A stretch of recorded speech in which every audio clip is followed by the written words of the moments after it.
Amakuru atugezeho kano kanya ni uko radiyo Rwanda yakiriye umunyamakuru mushyashya ugiye gutangira inshingano nshyashya muri kano kanya. Uyu munyamakuru afite ibigwi bitandukanye,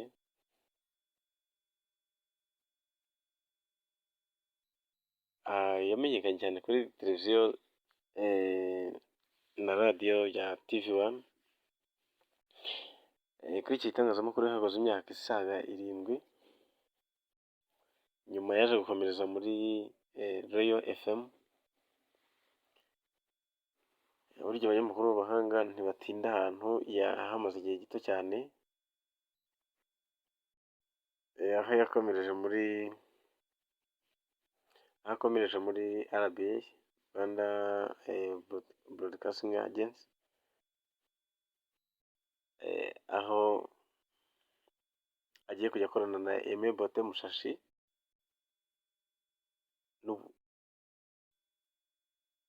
n'ubundi bahoranye bakorana kuri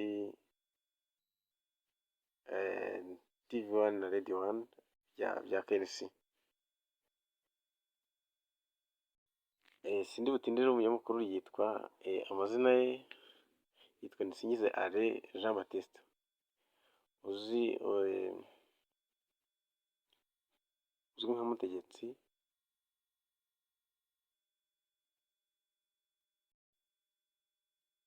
Aha yamaze kwakirwa nyine kuri televiziyo Rwanda, kuri radiyo Rwanda,